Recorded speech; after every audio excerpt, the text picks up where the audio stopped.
আল্লাহ তাআলা কিয়ামতের কঠিন ময়দানে যেদিন স্বামী স্ত্রীকে চিনবে না, স্ত্রী স্বামীকে দেখে পালিয়ে যাবে, বন্ধু বন্ধুরে চিনবে না, পীর সাহেব মুরিদরে চিনবে না, মুরিদ পীর সাহেবরে চিনবে না, দলের কর্মী তার নেতারে চিনবে না, নেতা তার কর্মীরে চিনবে না, বন্ধু বন্ধুরে দেখে পালাবে। এই কঠিন মুহূর্তে সূর্যটা মাথার কাছে চলে আসবে, জমিনটা তামার জমিন হবে, আজকের জমিনের মতো নয়।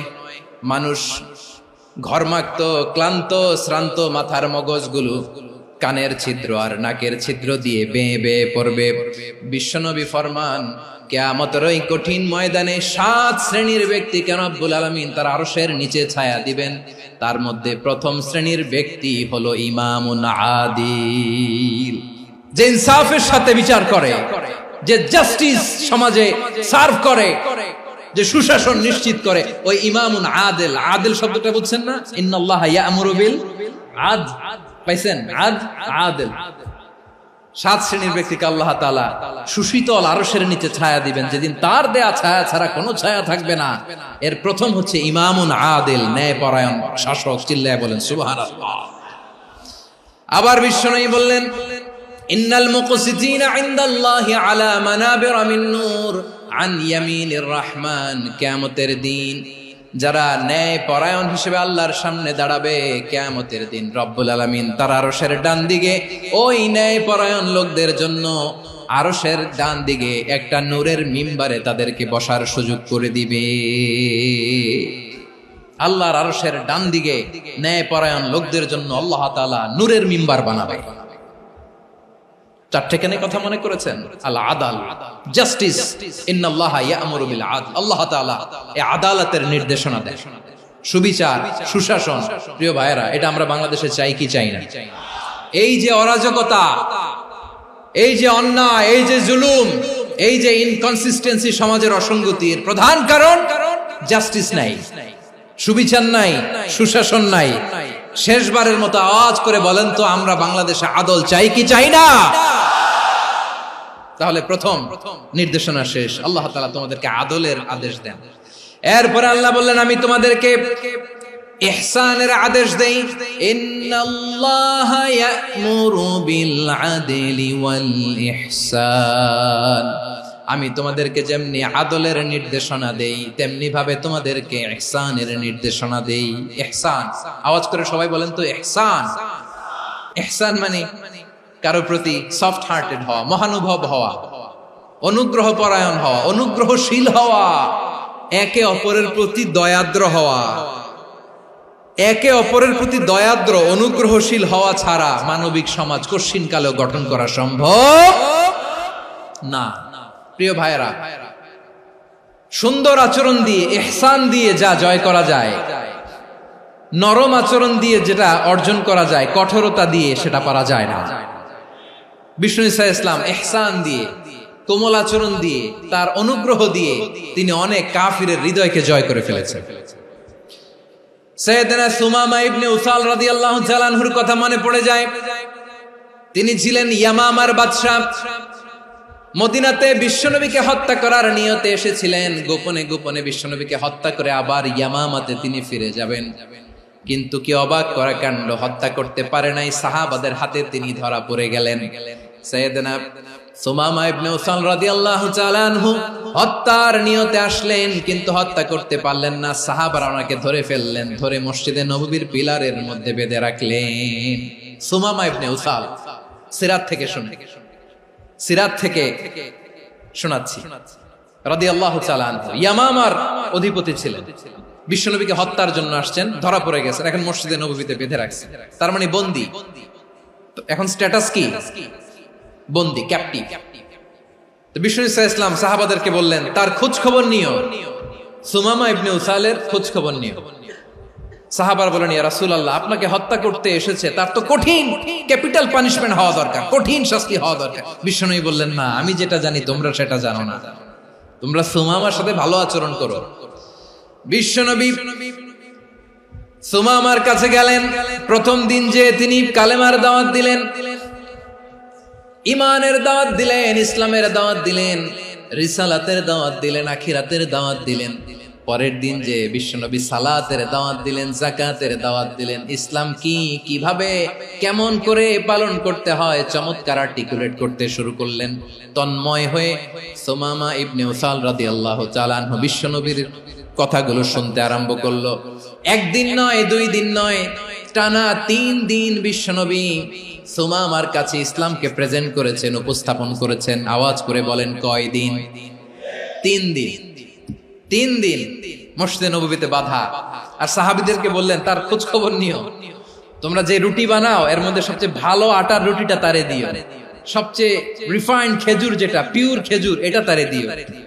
আর বিশ্বনবী নিজের উট থেকে দুধ দহন করে ওনার বাড়ির এক কর্মচারীকে বলেছেন, দুধ দহন করে সুমামার জন্য নিয়ে যেও। সুবহানাল্লাহ পড়বেন না?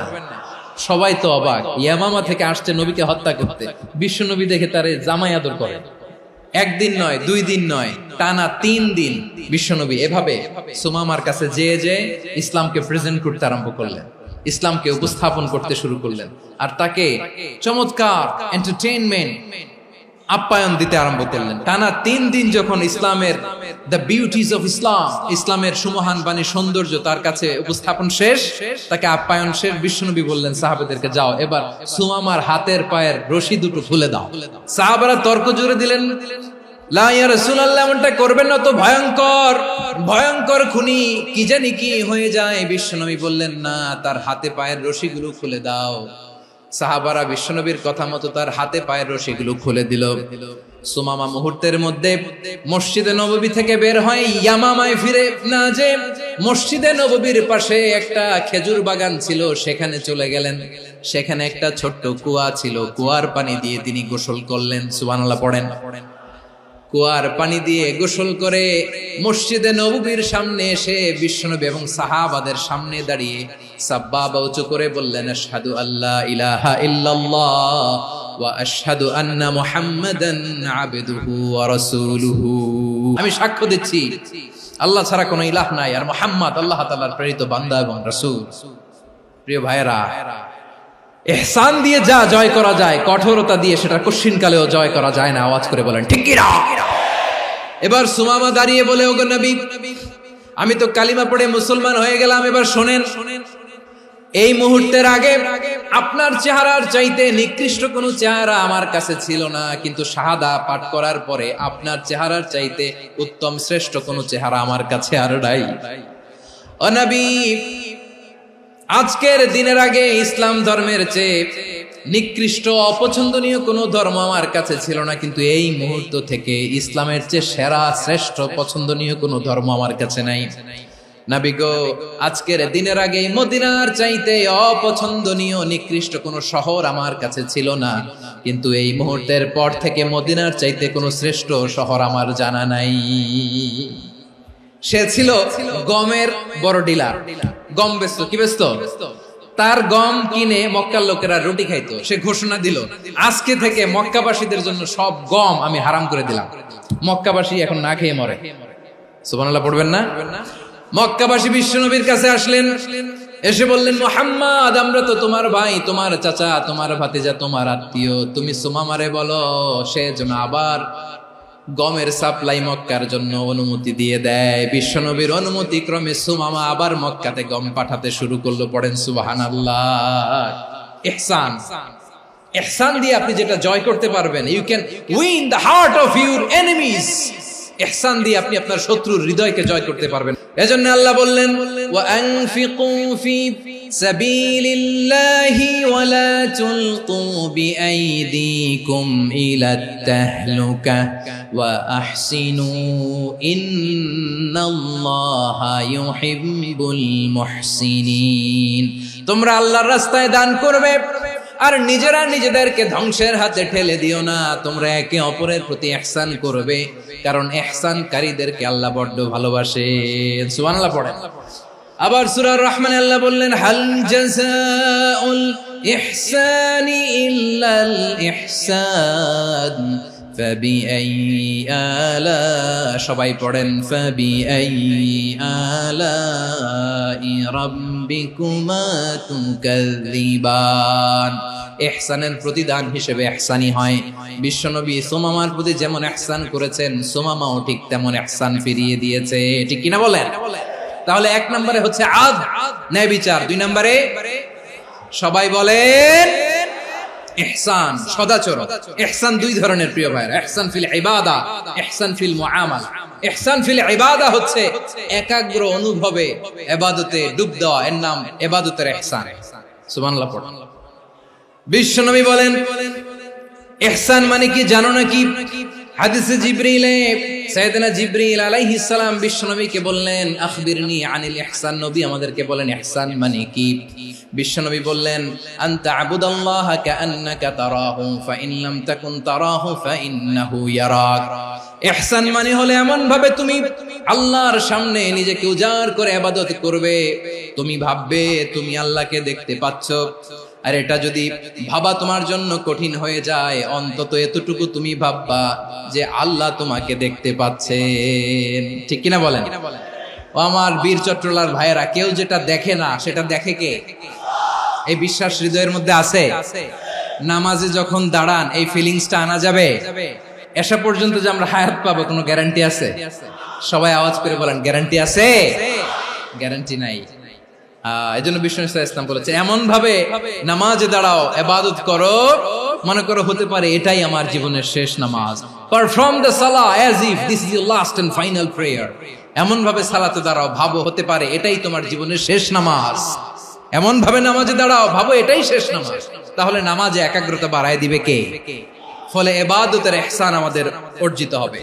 আর মুআমালাতে ইহসান হলো, বিশ্বনবী বলেন ইন্নাল্লাহা তাবারাকা ওয়া তাআলা কাতাবাল ইহসানা আলা কুল্লি শাই ফাইযা কাতালতুম ফাআহসিনুল কিতলা ওয়া ইযা যাবাহতুম ফাআহসিনুয যাবহা ওয়ালিয়ুহিদ্দা আহাদুকুম শাফরাতাহু ওয়ালিয়ুরিহ যাবিহাতাহু। ইহসান দুই ধরনের, আওয়াজ করে বলতে হবে কয় ধরনের?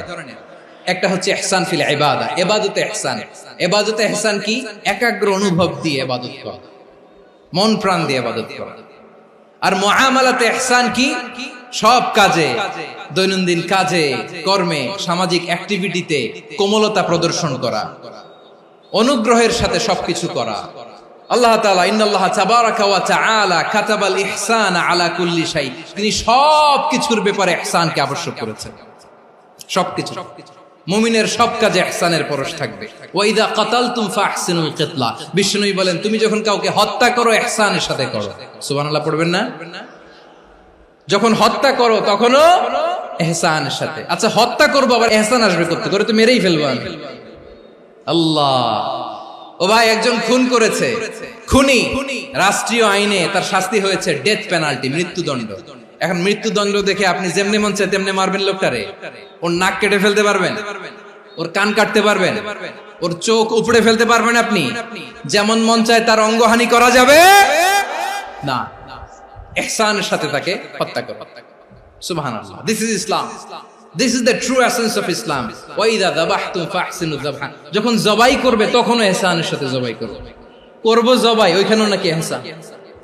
আচ্ছা কুরবানির দিন আমরা পশুগুলোরে কি করি বলেন সবাই আওয়াজ করে? জবাই। জবাই মানে তো এটারে মেরেই ফেলতেছি, একটু পরে তো টুকরো টুকরো করে গোশতগুলো খাবো, এটা তো খাবো, এটা তো মেরেই ফেলবে। বিষ্ণু বলে না, জবাইয়ের মধ্যেও মুমিনের জবাইয়ের ভেতরেও ইহসানের পরশ থাকা চাই। যখন জবাই করবে প্রাণীটাকে হাত পা টাইট করে বেঁধে নাও, ছুরিটাকে শার্পেন করে নাও, ধারালো করে নাও, যাতে অল্প সময়ে জবাইটা হয়ে যায়, প্রাণীটা যাতে কম কষ্ট পায়। সুবহানাল্লাহ পড়ে। দিস ইজ কল্ড ইহসান। আল্লাহ তাআলা যেমনি আদলের আদেশ করেছেন, ন্যায় বিচার, জাস্টিস এনশিওর করতে বলেছেন, সমাজে ইহসানের ব্যবহার, ইহসানের অনুশীলন তিনি করতে বলেছেন। এজন্য মুমিনের প্রতিটি কাজে, আমার চট্টগ্রামের ভাইয়েরা আমার দিকে তাকান, খেয়াল করে শুনুন, মুমিন জীবনের প্রতিটি কাজে ইহসানের পরশ থাকা চাই। আমরা যেন আমাদের পরিবারের প্রতি ইহসান করি, আমরা যেন আমাদের কর্মচারীদের প্রতি ইহসান করি, আমরা যেন আমাদের কলিগদের প্রতি ইহসান করি, আমরা যেন আমাদের ভাইদের প্রতি ইহসান করি। মুমিন জীবনের প্রতি কাজে ইহসানের পরশ থাকার দরকার আছে না নাই? কথা বুঝতে পেরেছেন? তাহলে আল্লাহ তাআলার তিনটা আদেশ ছিল, কয়টা গেল? প্রথমে কি ছিল? আদল। দুই নম্বরে তিন নম্বরে রব্বুল আলামিন বললেন ওয়া ইতাইদিল কুরবা, নিকট আত্মীয়দেরকে দান করো। নিকট আত্মীয়দেরকে দাও, যারা তোমাদের ব্লাড কানেকশনের আত্মীয় তাদেরকে তোমরা দাও। এখানে জেনারেলি বললেন দাও, কি দিব সেটা তিনি এখানে বলেন নাই, সেটা তিনি সূরাতুল ইসরার মধ্যে বলেছেন। আল্লাহ বলেন ওয়া আতিযাল কুরবা হাক্কাহ, নিকট আত্মীয়দেরকে তাদের অধিকার, তাদের প্রাপ্য তোমরা বুঝিয়ে দাও। দেখেন, একটা শান্তির সমাজ, একটা সমৃদ্ধ সমাজ, একটা মানবিক সমাজ গঠনের জন্য আল্লাহ তাআলা বেশি না মাত্র তিনটা অর্ডার, তিনটা ভার্ডিক্ট তিনি জারি করেছেন। এক নাম্বার সুশাসন, ন্যায় বিচার। দুই নাম্বার ইহসান। তিন নাম্বার নিকটাত্মীয়, যারা কাছের, তোমার ভেরি ক্লোজ রিলেশনশিপে আছে, তাদেরকে দাও। দাও, দিলে বাড়িয়ে দেয় কে? অনেকে দিতে চায় না, কৃপণতা করে। দিলে বাড়ায় দেয় কে? ও মিয়া, মদিনার মধ্যে সবচাইতে গরিব সাহাবী ছিল বেলাল রাদিয়াল্লাহু তাআলা আনহু। ওনার এন্টায়ার অ্যাসেট, সম্পদের পরিমাণ কতদূর জানেন? একটা লুঙ্গি। বেলাল রাদিয়াল্লাহু তাআলা আনহু, ওনার টোটাল ওয়েলথের এস্টিমেশন হচ্ছে মাত্র একটা লুঙ্গি। একটা লুঙ্গি, টোটাল ওয়েলথ এস্টিমেশন, টোটাল সম্পদের পরিমাণ বেলাল রাদিয়াল্লাহু তাআলা আনহুর কি ছিল? ওই বেলাল রাদিয়াল্লাহু তাআলা আনহুকে বিষ্ণু ইসলাম বলেছেন আনফিক ইয়া বেলাল, ও বেলাল তুমিও দাও। ওয়ালা তাখশা মিন যিল আরশি ইখলালা, আরশের অধিপতির তো কোনো ঘাটতি নাই, তুমি দিলে ওই আল্লাহ তোমারে বাড়ায় দিবে। এজন্য আমার প্রিয় ভাইয়েরা, দিলে কমে না, দিলে বাড়ে। অনেকে ধরে রাখে, নতুন কিছু নিতে পারে না, হাত দিয়ে যেটা ধরে রেখেছেন এটা দিয়ে দেন, বড় একটা ধরার সুযোগ পাবেন। জোরে বলেন ঠিক কিনা? রব্বুল আলামিন বললেন তিন নাম্বার আদেশ হলো তোমাদের প্রতি সমাজটারে কেমন করে মানবিক সমাজ, সুন্দর সমাজ গড়বা। তিন নাম্বার আদেশ হলো ওয়া আতিদাল কুরবা হাক্কা, নিকটাত্মীয়দেরকে তাদের প্রাপ্য বুঝিয়ে দাও। এই নিকটাত্মীয়দেরকে তাদের অধিকার বুঝিয়ে দেওয়া, প্রাপ্য বুঝিয়ে দেওয়াতে আমাদের গাফলতি আছে না নাই? অনেকে দেখবেন অনেক আল্লাহওয়ালা, তাহাজ্জুদ গুজার, সেজদা দিতে দিতে কপালে কালো দাগ ফেলে দিছে, সে তার বোনের হকটা আদায় করে নাই। আছে না নাই? অনেক বড় হাজী সাহেব, বিশাল লম্বা দাড়ি, ছেলেরে সব দিয়ে দিছে, মেয়েরে কিছু দেয় নাই, মেয়ের হক আদায় করে নাই। আছে না নাই? এই হাজী সাহেবেরা, এই আল্লাহওয়ালারা কিয়ামতের ময়দানে আটকে যাবে। আপনি অন্যের অধিকার নষ্ট করেছেন, তাদের রাইটস কে ভায়োলেট করেছেন। এজন্য আল্লাহ তাআলা বলেন, কারো অধিকার যদি কেউ নষ্ট করে, ওই সমাজটা মানবিক সমাজ কঠিনকালেও হতে পারে না। এজন্য তিন নম্বর আল্লাহ বললেন ওয়া ইতাইদিল কুরবা, নিকটাত্মীয়দেরকে দাও। কি দিবা? তাদের অধিকার দিয়ে দাও। বোনের অধিকার বুঝিয়ে দাও, মেয়ের অধিকার বুঝিয়ে দাও, ফুফুর অধিকার বুঝিয়ে দাও। দেখবেন অনেক মায়েরা ছেলের পাতে মুরগির রান দেয়, মেয়ের পাতে দেয় মুরগির ঠ্যাং। তো মেয়ের কি মুরগির রান খেতে মনে চায় না? মনে চায় না?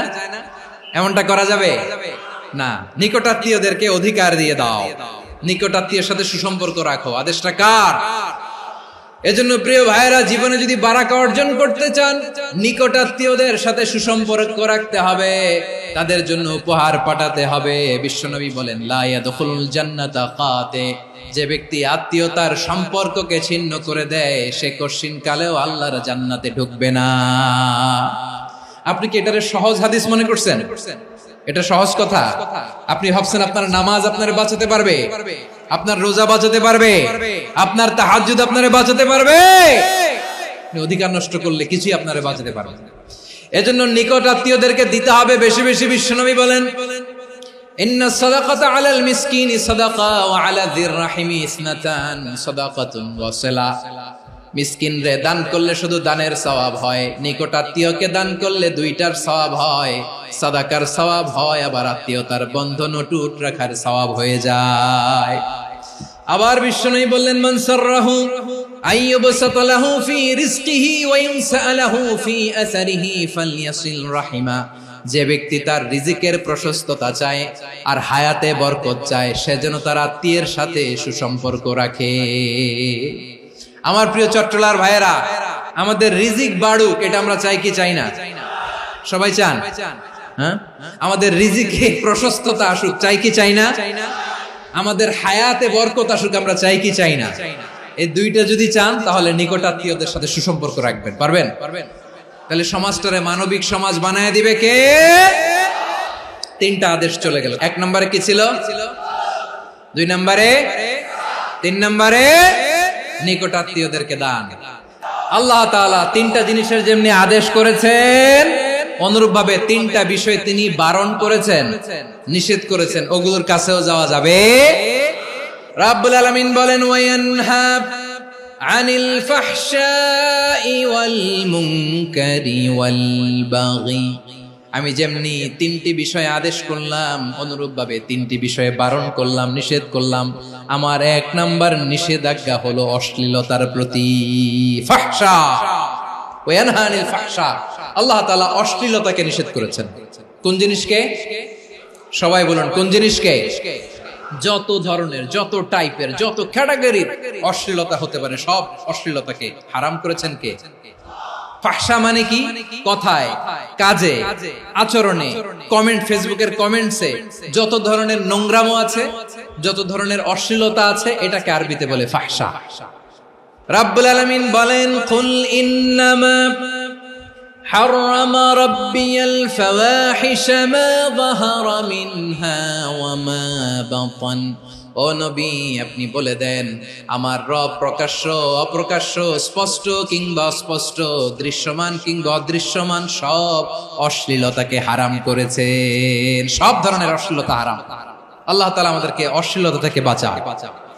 এবার বলেন, আমাদের সমাজে অশ্লীলতা আছে না নাই? অশ্লীলতা নানা ভাবে, নানা নামে, নানা মোড়কে আমাদের সমাজে আছে না নাই? সংস্কৃতির নামে, ফ্যাশনের নামে, বিনোদনের নামে, উপন্যাসের নামে, কনসার্টের নামে অশ্লীলতা আছে না নাই? আপনি দেখেছেন কনসার্টগুলোর অবস্থা? আমাদের তরুণ তরুণীরা, আমাদের যুবক যুবতীরা, আমাদের জেনজিরা, কি অবস্থা ওইখানে? কনসার্টের নামে অশ্লীলতা আছে না নাই? ছেলে মেয়ে একে অপরকে জড়ায় ধরতেছে, একে অপরকে চুমু খাচ্ছে, প্রকাশ্যে, দিবালোকে, গণমানুষের সামনে। আল্লাহ তাআলা এই অশ্লীলতা থেকে আমাদেরকে বেঁচে থাকতে বলেছেন। রূপালী জগতের নামে অশ্লীলতা আছে না নাই? এই টার্মটা আপনারা জানেন না? রূপালী জগৎ কি জগৎ? আসলে কি রূপালী জগৎ না অন্ধকার জগৎ?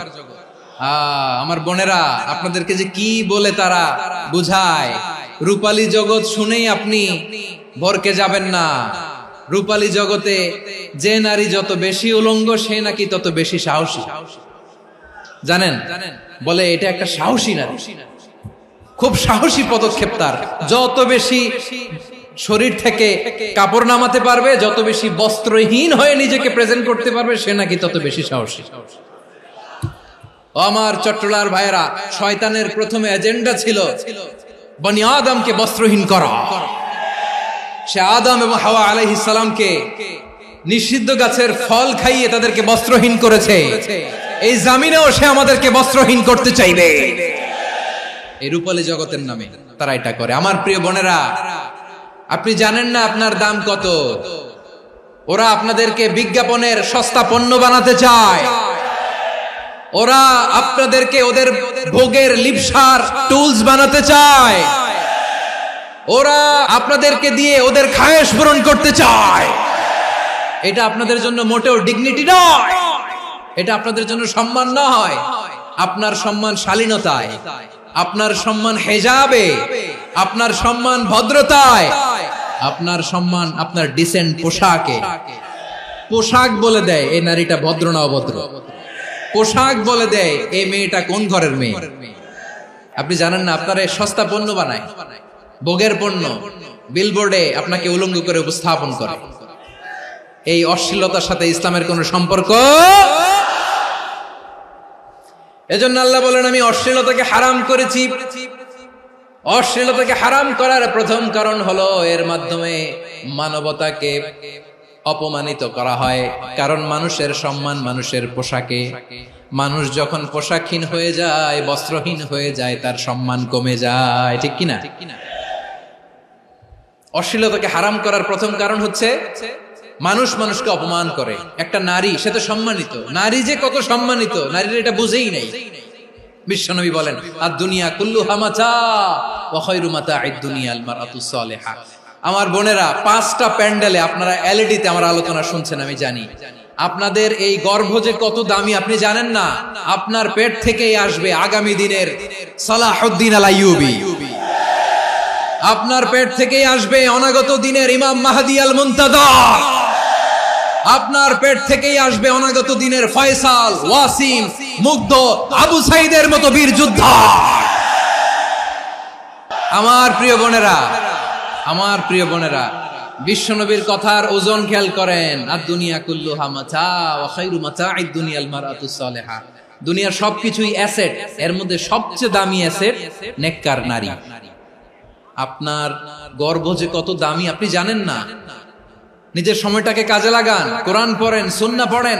আপনার অনেক দায়িত্ব ঘরে। You are the MD of your family. একটা family it's a very big institution. পরিবার একটা অনেক বড় প্রতিষ্ঠান। And you are the MD of your institution. আপনি এই পরিবারের MD, managing director of your family. এখানে আপনার কত দায়িত্ব। আপনি ছেলে মেয়েদেরকে তারবিয়া করবেন, আপনি আপনার স্বামীর জন্য ঘরটারে জান্নাতের নীর বানাবেন, আপনার জন্য জান্নাতের ডুপ্লেক্স বাড়ি ওইখানে তৈরি করে রাখবে কে? আপনি যে কত দামি আপনি জানেন না। নারীদেরকে আল্লাহ বানিয়েছেন উচ্চতর করে, নিম্নতর নয়। নারীদেরকে ছোট্ট জিনিস দিলে এটারে বড় করে দেয়। নারীদেরকে ভ্রূণ দিলে, শুক্রাণু দিলে নারী এটারে বাচ্চা হিসেবে উপহার দেয়, ঠিক কিনা? বিয়ের মাধ্যমে স্বামী যখন তার শুক্রাণু তার স্ত্রীকে উপহার দেয়, স্ত্রী রিটার্নে কি উপহার দেয়? ফুল ফর্ম বেবি, মানব সন্তান। দেখছেন, আপনি দিলেন একটুকুনি, দিছে বিশাল। আপনি যদি নারীকে বাজার এনে দেন, নারী এটাকে সুস্বাদু খাবারে রূপান্তর করে দেয়। আপনি তাকে একটা মুচকি হাসি দিয়ে দেন, সে তার কলিজা দিয়ে দেয়। কিন্তু যদি আপনি তার মনে কষ্ট দেন, সে আপনার জীবনকে জাহান্নাম বানায়া দেয়। নারীর মন বুঝতে পারলে নেয়ামত, বুঝতে না পারলে কিয়ামত। আমার প্রিয় বোনেরা, আপনি যে কত দামি আপনি জানেন না। অনেক দামি আপনি। আপনাদেরকে যেন ভোগের সস্তা পণ্য বানাতে না পারে, আপনাদেরকে সচেতন থাকতে হবে। তাহলে কেন আল্লাহ তাআলা এই ফাহশা, অশ্লীলতাকে হারাম করলেন? 1 নাম্বার, এতে হিউম্যান ডিগনিটি কমে। 2 নাম্বার, এতে মানুষের অধিকার নষ্ট হয়। আপনি বিয়ে করেছেন, এরে পরকিয়া করেন, ওর সাথে এরকম আছে না নাই? স্ত্রীর অধিকার নষ্ট করেছেন। আপনি বিবাহ সম্পর্কে আবদ্ধ হয়েছেন তার সাথে, আপনি পরকিয়া করেন ওই ছেলের সাথে, আপনি আপনার হাজবেন্ডের সাথে বিট্রে করেছেন। এজন্য আল্লাহ অশ্লীলতাকে হারাম করেছেন। অশ্লীলতাকে হারাম করার আরেকটা কারণ হচ্ছে আল্লাহ তাআলা এই হিউম্যান জেনারেশনকে এটাকে প্রিজার্ভ করতে চায়। হিফজুন নাসল, এটা মাকাসিদুশ শরিয়ার অনেক গুরুত্বপূর্ণ একটা মাকাসিদ, অনেক গুরুত্বপূর্ণ। আপনার নাসল, আপনার জেনারেশনকে সংরক্ষণ করা। এই যে আসতেছে ফেব্রুয়ারি, কত ফেব্রুয়ারি জানো? এটা কি বিশ্ব ভালোবাসা দিবস? হ্যাঁ, কি দিবস? এই বিশ্ব ভালোবাসা দিবসের সাথে মুসলমানদের কোনো সম্পর্ক নাই। আমার প্রিয় ভাইরা, এই যে আপনি অবৈধ সম্পর্কে জড়ালেন, কেন আল্লাহ অশ্লীলতাকে হারাম করেছে দেখেন। বলতেছিলাম যে এটা আপনার নাসল, আপনার জেনারেশন, আপনার লিনিয়েজ, আপনার বংশকে প্রিজার্ভ করা। কে কার বাবা, কে কার মা, বাবা মা জানা, প্রজন্মকে প্রিজার্ভ করা, এটা ইসলাম ওয়াজিব করে দিয়েছে। এই যে অবৈধ সম্পর্কের কারণে, বিশ্ব বেহায়া দিবসের কারণে, এগুলোর আউটকাম, আউটপুট হিসেবে মাঝে মাঝে এই ঢাকা মেডিকেলের ডাস্টবিনে নবজাতকের বাচ্চার কান্নার আওয়াজ শুনতে পাওয়া যায়। চট্টগ্রাম মেডিকেলের ডাস্টবিনে নবজাতকের কান্না শুনতে পাওয়া যায়। বীর চট্টলার মুসলমানেরা বুঝতে পারলে আওয়াজ করে বলেন, এই যে চট্টগ্রাম মেডিকেলে যে নবজাতকটা পাওয়া গেল, ওর বাবাকে আমাকে বলেন, ওর মাকে, ও কোন ফ্যামিলির সন্তান কেউ জানে? আপনি হিউম্যান ডিগনিটিকে অপমান করেছেন না? আপনি তার ভবিষ্যৎকে অন্ধকার করেছেন না? আপনি তার লিনিয়েজকে প্রশ্নবিদ্ধ করে দিয়েছেন না? এই জন্য আল্লাহ তাআলা অশ্লীলতাকে আমাদের জন্য হারাম করে দিয়েছেন। পড়েন সুবহানাল্লাহ। এই জন্য রাব্বুল আলামিন বলেন, কুল ইন্নামা হারাম রাব্বিয়াল ফাওয়াহিশা মা যাহারা মিনহা ওয়া মা বাতান। প্রকাশ্য অপ্রকাশ্য সব অশ্লীলতাকে হারাম ঘোষণা করে দিয়েছে কে? আবার দুনিয়ার বুকে যারা অশ্লীলতার প্রসার করে তাদের জন্য শাস্তি মজুদ রেখেছে কে? রাব্বুল আলামিন বলেন, ইন্নাল্লাযীনা يحبون أن تشيع الفاحشة في الذين آمنوا لهم عذاب أليم في الدنيا والآخرة والله يعلم وأنتم لا تعلمون নিশ্চয়ই যারা বিশ্বাসীদের মাঝে অশ্লীলতার প্রচার প্রসার করতে চায় তাদের জন্য আমি মর্মন্তুদ শাস্তি প্রস্তুত করে রেখেছি, দুনিয়াতেও রেখেছি, আখিরাতেও রেখেছি। ঘোষণাটা কার? যারা এই নাটকের নামে, সিনেমার নামে, রূপালী জগতের নামে, মুভির নামে, ওটিটি প্ল্যাটফর্মের নামে আমার সমাজে অশ্লীলতা ছড়াতে চায় তাদের জন্য কঠিন মর্মন্তুদ শাস্তি মজুদ রেখে দিয়েছে কে? ও আমার বোনেরা, এখনো আপনি জাগবেন না? এখনো আপনার চিন্তার দুয়ারে এখনো নাড়া পড়ে নাই? ওরা আপনাকে উলঙ্গ বানাতে চায়, ওরা আপনাকে আইটেম গার্ল বানাতে চায়। এজন্য ইসলাম অশ্লীলতাকে হারাম করেছে। হারাম। ইসলাম বলেছে যোজন যোজন দূরে থাকো, ওরা বলে না কাছে আসো, কাছে আসার গল্প, ক্লোজ আপ ওয়ান, কাছে আসার গল্প আছে না নাই? তাহলে অশ্লীলতার সাথে আমাদের কোনো সম্পর্ক? সবাই বলতে পারেননি, আওয়াজ করে বলুন, অশ্লীলতার সাথে আমাদের কোনো সম্পর্ক? আমরা এই সমস্ত ক্লোজ আপ ওয়ান, কাছে আসার গল্পের প্রোগ্রামে যাব? আমরা কোন ধরনের অশ্লীল কন্টেন্ট সোশ্যাল মিডিয়ায়, টিভিতে দেখব? কি যুগ যে আমরা কাটাচ্ছি আপনি কল্পনা করতে পারবেন না। পর্ন ইন্ডাস্ট্রি, নারী পুরুষের বস্ত্রহীন যুগল দৃশ্য, এটাকে দিয়ে ওরা কোটি ডলারের ইন্ডাস্ট্রি বানিয়েছে। পুরো মানব ইতিহাসে এরকম জঘন্য সময় মানব ইতিহাস পার করে নাই। পর্ন এটা ইন্ডাস্ট্রি হয়ে গেছে। আমাদের এই যুবকগুলো, জেনজি গুলো, ওদের চরিত্র বাঁচাবে কি করে? কেমন করে হেফাজত করবে ওদের এই মূল্যবান চরিত্র? আমার প্রিয় ভাইরা, এই অশ্লীলতার দ্য লেটেস্ট ভার্সন হচ্ছে LGBTQ, শরীফ থেকে শরীফা। শুনছেন আপনারা? দেখতে পুরুষ, আসলেই পুরুষ, সুস্থ একজন পুরুষ, 4 সন্তানের বাবা, বলে আমি মনে মনে নারী। দেখতে নারী, সুস্থ নারী, আসলেই সে দিব্যি একজন নারী, বলে আমি মনে মনে পুরুষ। সবচেয়ে ভয়ঙ্কর অশ্লীলতার সবচাইতে লেটেস্ট ভার্সন হচ্ছে এই ট্রান্সজেন্ডারিজম। সুস্থ পুরুষ তার বায়োলজিক্যাল গ্রোথকে হরমোন দিয়ে স্টপ করে দিয়ে সে সার্জারি করে নারী হতে চায়, সুস্থ নারী পুরুষ হতে চায়। পুরুষ পুরুষের প্রতি সেক্সুয়ালি আকর্ষণ বোধ করে, এটা লূত আলাইহিস সালামের কওমের মধ্যে ছিল। এটাকে আল্লাহ কোরআনে ফাহিশা বলেছেন। ওয়ালুতান ইয قال لقومه أتأتون الفاحشة ما سبقكم بها من أحد من العالمين। লূত আলাইহিস সালাম বললেন, তোমরা কি এমন এক অশ্লীল কার্যক্রমে ডুব দিলে নাকি যেটা গোটা বিশ্বের কেউ কখনো করে নাই, তোমরাই প্রথম করেছো? পড়েন নাউযুবিল্লাহ। এই পশ্চিমের এই রোগ আমার দেশে যেন আসতে না পারে, আমাদের সজাগ থাকতে হবে। প্রিয় ভাইরা, চিল্লায় বলেন ঠিক কি না? পশ্চিমের অবস্থা ভয়ঙ্কর। পাশ্চাত্যে, আমি যুক্তরাষ্ট্রে ছিলাম অনেকদিন, কয়েক মাস, বিভিন্ন স্টেটে ঘুরেছি। গার্ডিয়ানরা উদ্বিগ্ন, ছেলে মেয়েদেরকে, ছোট্ট ছেলে মেয়ে, ওদেরকে জিজ্ঞেস করে, তুমি how do you feel right now inside yourself? তুমি ভিতরে ভিতরে কেমন ফিল করো? তোমার কি ছেলে ছেলে লাগে না মেয়ে মেয়ে লাগে? আচ্ছা বলেন, এই ছোট্ট বাচ্চাটা ওকে এগুলো জেন্ডার অ্যাসাইনমেন্ট বলতে এগুলো কিছু বুঝে? এইভাবে মিসগাইড করা হচ্ছে। কৌতূহল বশত ছোট্ট ছেলে যদি বলে আমার তো মেয়ে মেয়ে লাগে, তখন বলে যে না তুমি মেয়ে, ছেলে না। মা বাবা বাধা দিলে ওকে আলাদা গভর্নমেন্ট হাউসে নিয়ে যায়। ভয়ঙ্করতম অবস্থা। আমরা একটা সময় শুনতাম যে হুজুর আমার ছেলেটা খুব ভালো, হাফেজে কোরআন, আল্লাহওয়ালা। হুজুর আমার ছেলে দাড়ি রাখছে, আল্লাহওয়ালা। হুজুর আমার ছেলে 5 ওয়াক্ত সালাত জামাতের সাথে পড়ে, তার মানে আল্লাহওয়ালা। পশ্চিমে যে আমি কি শুনছি জানেন? ওরা বলে হুজুর আমার ছেলেটা ইউনিভার্সিটির একটা মেয়ের সাথে প্রেম করে, ও খুব আল্লাহওয়ালা, হুজুর দোয়া করবেন। এর কারণ ওদের কাছে আল্লাহওয়ালার ক্রাইটেরিয়া হচ্ছে হুজুর আমার ছেলেটা আরেক ছেলের পছন্দ করে নাই, আমার মেয়েটা আরেক মেয়েকে ভালোবাসে নাই, এজন্য আমার ছেলেটা আল্লাহওয়ালা, হুজুর ওর জন্য একটু দোয়া করে দিয়েন। কি চ্যালেঞ্জ ওরা ফেস করতেছে। ওনার ছেলে যে আরেক ছেলেরে বিয়ে করবে না, এটাতেই উনি খুশি যে আলহামদুলিল্লাহ আমার ছেলেটা একটা মেয়েরে ভালোবাসে, আমার মেয়েটা একটা ছেলেরে ভালোবাসে, মানে এটা খুব আল্লাহওয়ালা। নাউজুবিল্লাহ পড়তে পারলেন না? এজন্য অশ্লীলতার সাথে আমাদের কোন সম্পর্ক। রাব্বুল আলামিন বলেন ওয়ায়ানহা আনিল ফাহশাই ওয়াল মুনকারি ওয়াল বাগি, তিনটা জিনিসকে আমি নিষিদ্ধ করলাম।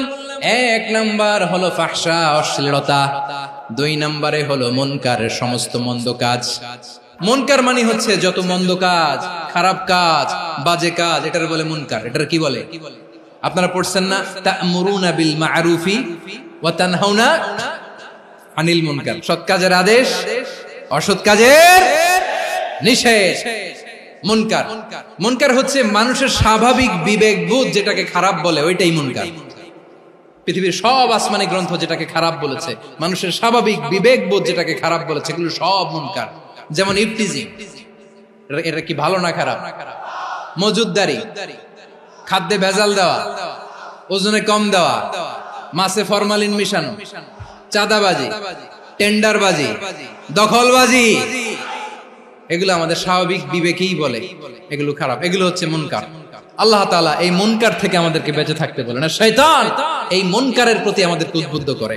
আল্লাহ তাআলা বললেন, ইয়া আইয়ুহাল্লাযীনা আমানু লা তাত্তাবিউ খুতুওয়াতিশ শাইতান ওয়া মান ইয়াত্তাবি' খুতুওয়াতিশ শাইতানি ফাইন্নাহু ইয়া'মুরু বিল ফাহশাই ওয়াল মুনকার।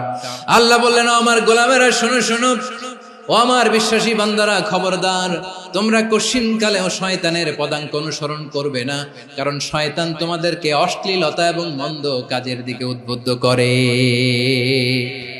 আমাদের কাজ হচ্ছে শয়তান আমাদেরকে যেদিকে নিতে চায় আমরা তার উল্টা দিকে যাব। শয়তান এই মন্দ কাজকে আমাদের কাছে বিউটিফাই করে, চাকচিক্যময় করে আমাদের সামনে উপস্থাপন করে। এজন্য আল্লাহ বলেন মুনকারকে থামাতে হবে, মুনকার প্রতিরোধ করতে হবে। মুনকার প্রতিরোধের দায়িত্ব শুধু আমাদের নাকি? শুধু আপনার খতিব সাহেবের, ইমাম সাহেবের, নাকি মুসলিম উম্মার সবার? আওয়াজ করে বলুন, মুনকার অসৎ কাজ প্রতিরোধের দায়িত্ব কার? রাব্বুল আলামিন বলেন, কুনতুম খায়রা উম্মাতিন উখরিজাত লিন-নাসি তা'মুরুনা বিল মা'রুফি ওয়া তানহাউনা আনিল মুনকার। তোমাদেরকে শ্রেষ্ঠ জাতি করে জমিনের মধ্যে আবির্ভূত করা হয়েছে, যাতে করে তোমরা জমিনের ভেতরে সৎ কাজের আদেশ করতে পারো আর অসৎ কাজের নিষেধ করতে পারো। উম্মাহ, কুনতুম খায়রা, তাহলে গোটা উম্মার দায়িত্ব, এটা বুঝতে পারছেন তো? আচ্ছা, আরো নিচে আসেন। এরপরে আল্লাহ বললেন, শুধু উম্মাহ না, এই জমিনের রাজত্ব আমি যাদের হাতে দেই, এই জমিনের মালিক আমি যাদেরকে বানিয়ে দেই, যাদেরকে আমি সরকারের দায়িত্ব দেই, তাদেরকেও মুনকার প্রতিরোধের দায়িত্ব দিয়েছে কে? আল্লাহ বলেন, যারা ক্ষমতার মসনদে বসেছে তাদেরকে 4 দফা কর্মসূচি আমি আল্লাহ দিলাম। আওয়াজ করে বলেন, কয় দফা? আল্লাহ বলেন, আল্লাযীনা ইম্মাক্কান্নাহুম ফিল আরদি আকামুস সালাতা ওয়া আতাউয যাকাতা ওয়া আমারু বিল মা'রুফি ওয়া নাহাউ আনিল মুনকার ওয়ালিল্লাহি আকিবাতুল উমুর। যারা এই জমিনের উত্তরাধিকার হয়েছে তারা 4 দফা কর্মসূচি নিয়ে সামনে আগাবা। সালাত কায়েম করবা, যাকাত আদায় করবা, সৎ কাজের আদেশ দিবা, অসৎ কাজ থেকে মুনকার প্রতিরোধ করবা। আদেশটা কার? আমার প্রিয় চট্টলার ভাইরা, পুরো উম্মার দায়িত্ব মুনকার প্রতিরোধ করা, সরকার প্রধানের দায়িত্ব মুনকার প্রতিরোধ করা। এরপর আল্লাহ বলেন, প্রতিটা ফ্যামিলির যিনি প্রধান সিইও বাবা, প্রত্যেক বাবারও দায়িত্ব এই মুনকার প্রতিরোধ করা। আওয়াজ করে বলেন ঠিক কি না? যেমনটি সাইয়েদনা লোকমান আলাইহিস সালাম ওনার কলিজার টুকরা সন্তানকে আদেশ করেছেন, ইয়া বুনাইয়া আকিমিস সালাতা ওয়া'মুর বিল মা'রুফি ওয়ানহা আনিল মুনকার। পড়েন সুবহানাল্লাহ। বাবা ছেলেকে সবক দিচ্ছে, লোকমান আলাইহিস সালাম ছেলেকে বলতেছে, ওরে আমার কলিজার টুকরা সন্তান, ওরে আমার বাছা, নামাজ কায়েম করবা, সৎ কাজের আদেশ দিবা, আর মুনকার প্রতিরোধ করবা, অসৎ কাজ সমাজ থেকে খারাপ কাজকে ঝেঁটে বিদায় করে দিবা। তাহলে দেখেন আমি স্টেপ বাই স্টেপ নামলাম। পুরা উম্মার দায়িত্ব, জমিনের উত্তরাধিকারী আল্লাহ যাদেরকে বানিয়েছেন সরকার, তাদের দায়িত্ব, প্রতিটি ফ্যামিলির প্রধানের দায়িত্ব, এরপরে বিশ্বনবী বলেন সচেতন প্রতিটি মুসলিমের দায়িত্ব সমাজ থেকে মুনকারকে উৎখাত করা। বিশ্বনবী বলেছেন মান রাআ মিনকুম মুনকারান ফালিয়ুগাইয়িরহু বিয়াদিহি ফাইন লাম ইয়াসতাতি ফাবিলিসানিহি ওয়া ইন লাম ইয়াসতাতি ফাবিকলবিহি ওয়া যালিকা আযআফুল ঈমান।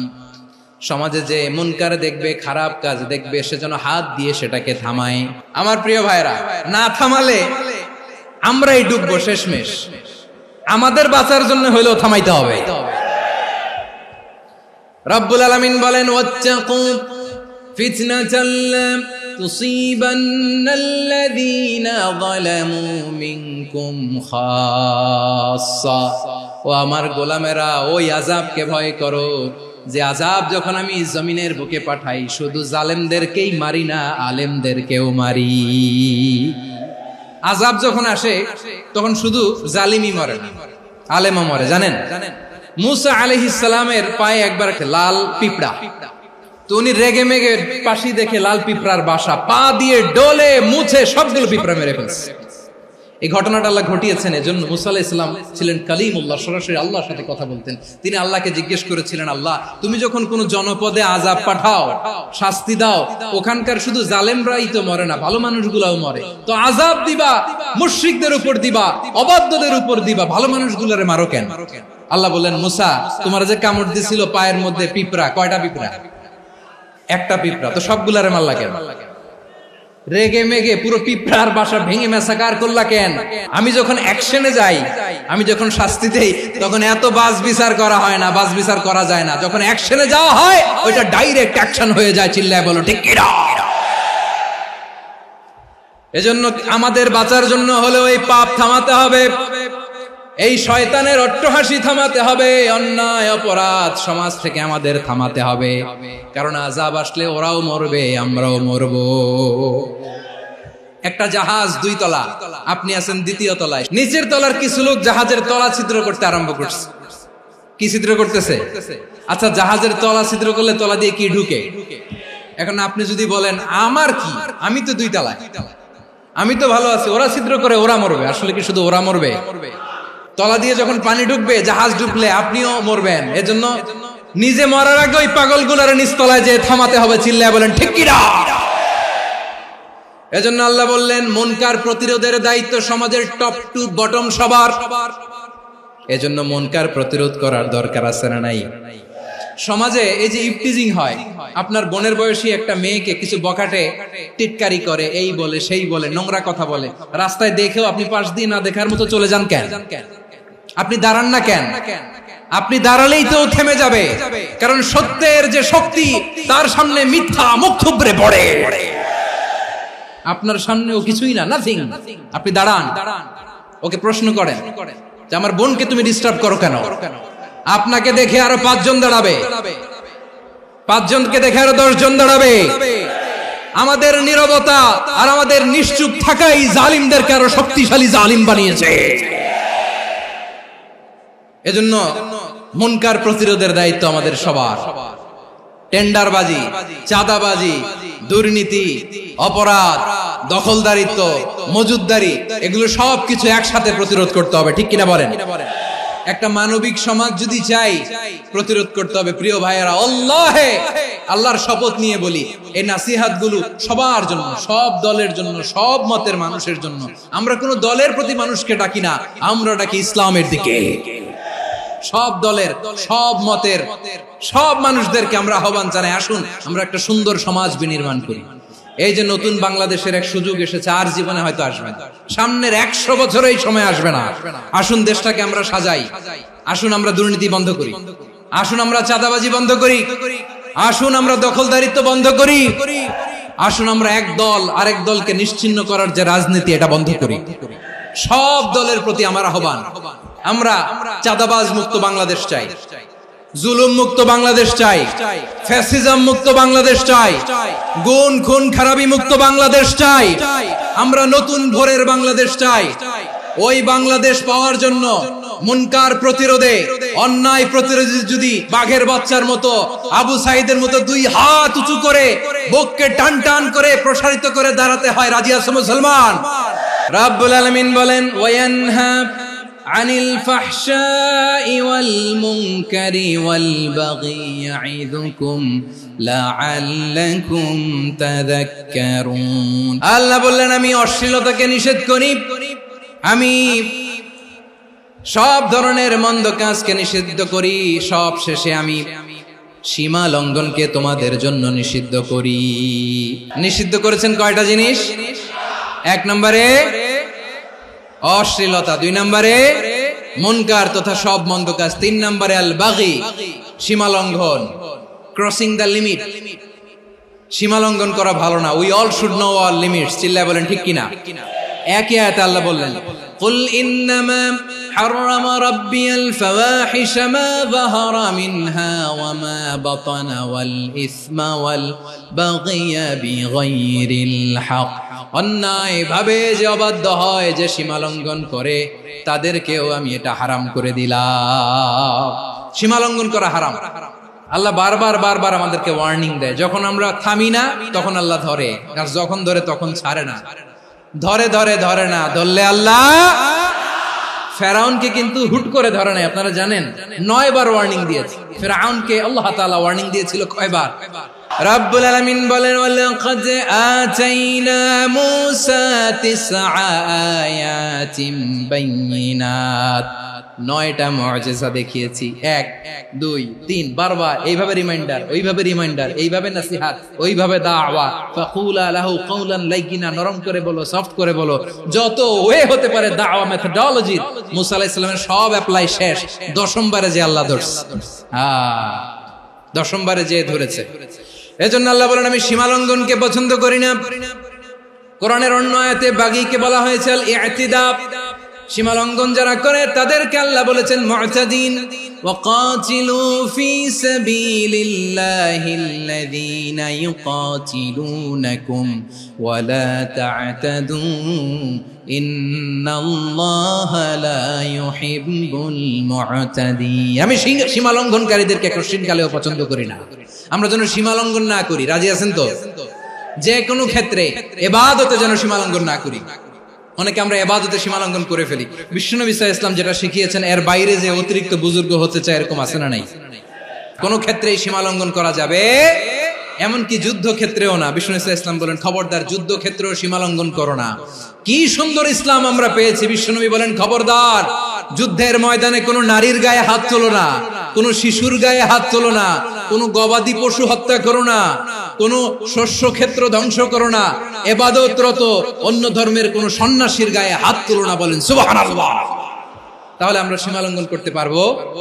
প্রিয় ভাইরা, একটা সুখী, সমৃদ্ধ, শান্তির সমাজ, মানবিক সমাজ যদি আমরা গঠন করতে চাই, আমাদের আল্লাহর দেয়া কয়টা আদেশ মানতে হবে বলেন দেখি? আর বেঁচে থাকতে হবে কয়টা জিনিস থেকে? আল্লাহর আদেশ কি? 1 নাম্বার আদাল, ন্যায়পরায়ণতা। আমরা সুবিচার, সুশাসন, ন্যায় বিচার চাই কি চাই না? 2 নম্বরে কি ছিল? মাশাআল্লাহ, আমরা যেন সবার প্রতি দয়া পরবশ হই, ইহসান করি। 3 নম্বরে কি ছিল? নিকটাত্মীয়দের দান করা, তাদের অধিকার প্রাপ্য বুঝিয়ে দেওয়া। পাশাপাশি 3টা জিনিস থেকে আল্লাহ বারণ করেছেন, নিষেধ করেছেন। তার প্রথমটা ফাহশা, অশ্লীলতা। অশ্লীলতার সাথে আমাদের কোনো সম্পর্ক। 2 নম্বর নিষেধাজ্ঞা কি ছিল? আল মুনকার, সমাজের যত মন্দ কাজ এগুলোকে আমরা প্রতিরোধ করব। রাজি আছেন তো সবাই? 3 নম্বরে আল বাগী, সীমালঙ্ঘন। কোন মুসলিম সীমালঙ্ঘন করে না। রাব্বুল আলামিন শেষে বললেন ইয়াইদুকুম লাআল্লাকুম তাযাক্কারুন। আল্লাহ তোমাদেরকে উপদেশ দেন যাতে তোমরা শিক্ষা গ্রহণ করো। আমরা উপদেশ দেব, আমরা জোর করে কাউরে কিছু মানাতে চাই না। লা ইকরাহা ফিদ্দিন ওয়াযাক্কির ফাইন্না যিকরা তানফাউল মুমিনিন। উপদেশ দিলে এটা মুমিনদের কাজে দেয়। লাস্তা আলাইহিম বিমুসাইতির ইন্নামা আনতা মুযাক্কির। নবী হে, আপনি রিমাইন্ডার দাতা, আপনি উপদেশ দিবেন। আমরাও বিশ্বনবীর এই হাদিসগুলো থেকে, কোরআনের আয়াত থেকে রিমাইন্ডার, এই কথামালা বাণী বাহক হিসেবে এই বাণীগুলো আপনাদের সাথে কাছে পৌঁছে দিলাম। আমরা আল্লাহ তাআলার কাছে প্রার্থনা করি, আল্লাহ আমরা যেন আদল দিয়ে আমাদের সমাজকে গঠন করতে পারি। আল্লাহ আমরা যেন ইহসান করতে পারি। আমরা যেন নিকটাত্মীয়দের দান করতে পারি। আল্লাহ যত ধরনের অশ্লীলতা, অনাচার, মন্দ কাজ, সীমালঙ্ঘন, অবাধ্যতা থেকে যেন আমরা বেঁচে থাকতে পারি। আল্লাহ তাআলা আমাদের সবাইকে কথাগুলো বুঝার ও আমল করার তৌফিক দান করুক। হাযা মা ইনদি ওয়াল ইলমু ইনদাল্লাহ আলাইহি তাওয়াক্কালতু ওয়া ইলাইহি উনীব। সুবহানাকাল্লাহুম্মা বিহামদিকা আশহাদু আল্লা ইলাহা ইল্লা আনতা আস্তাগফিরুকা ওয়া আতুবু ইলাইক।